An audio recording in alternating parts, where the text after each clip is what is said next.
لیکن میں کہتا ہوں کہ انہیں حقیر سمجھ کر نہ گل کرو یارو، انہیں حقیر سمجھ کر نہ گل کرو یارو، یہی چراغ جلیں گے تو روشنی ہوگی۔ اس اونچے آسمان کی عظمت زمین سے ہے، سجدوں کا اعتبار یقیناً جبیں سے ہے، مٹی کے ہم چراغ ہیں، یوں نہ بجھا ہمیں نادان تیرے باغ کی رونق ہمیں سے ہے۔ شرابی تو شراب پیتا ہے سو جاتا ہے، زانی زنا کرتا ہے اور سو جاتا ہے، رشوت کی حرام کمائی کھانے والے کھا کھا کر کے سو جاتے ہیں، سود کی حرام کمائی کرنے والے کھا کر کے سو جاتے ہیں، بے پردہ پھرنے والے میری مائیں اور بہنیں عیاری کر کے مکاری کر کے سیر سپاٹا کر کے آ کر کے سو جاتی ہیں، وہ بہنیں جن کی گودوں کے اندر سلامتی کے یونٹ چلا کرتے تھے وہ بہنیں بھی عیاری کر کے سیر سپاٹا کر کے منورنجن کر کے آ کر کے سو جاتی ہیں۔ اللہ کو غیرت آتی ہے جلا کر کے خاک کر دیا جائے، آسمان کہتا ہے انہیں تباہ کر دیا جائے،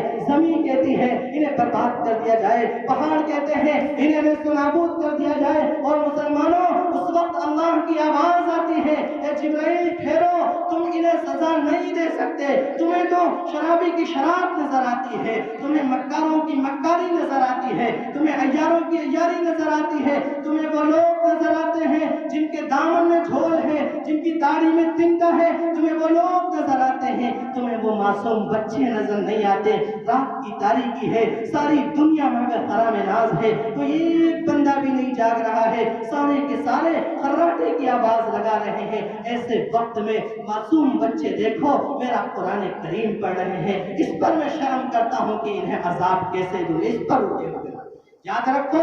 اگر شرابی کا مکان بچا ہوا ہے، زناکاروں کے زناکاری کے اڈے باقی ہیں، بلکہ میں یہ کہتا ہوں اللہ کا اگر یہ آسمان باقی ہے، اللہ کی یہ زمین باقی ہے، ہمالیہ کی بلندی باقی ہے، اور تاج محل کی سرخی باقی ہے، لال قلعہ کی لالی باقی ہے، اور چاند اور سورج جو اپنی ضیاء پاش کرنوں سے زمین کو منور کر رہا ہے، تو یہ سب صدقہ ہے ان اللہ کے کلام پڑھنے والے معصوم بچوں کا اور پڑھانے والے علماء حفاظ کا، کہ جنہوں نے اپنی روزی روٹی کی فکر نہ کرتے ہوئے اور اپنے بیوی بچوں کے خواہشات کو پسے پش ڈال کر کے اللہ سے لبیک کہہ کر کے اللہ کے قرآن کی تعلیم دینے کے لیے لگے ہوئے ہیں۔ بڑے اونچے لوگ ہیں، بڑے اونچے لوگ ہیں، انہیں حقارت سے نہ دیکھو۔ جب یہ دعاؤں کے لیے ہاتھ اٹھاتے ہیں ان کی آہ نکلتی ہے، ان کی آہوں میں نہ جانے کتنی طاقتی تابوتوں کا تاج محل جل کر کے بھسم ہو جاتا ہے۔ یہ اللہ کے نیک بندے ہیں۔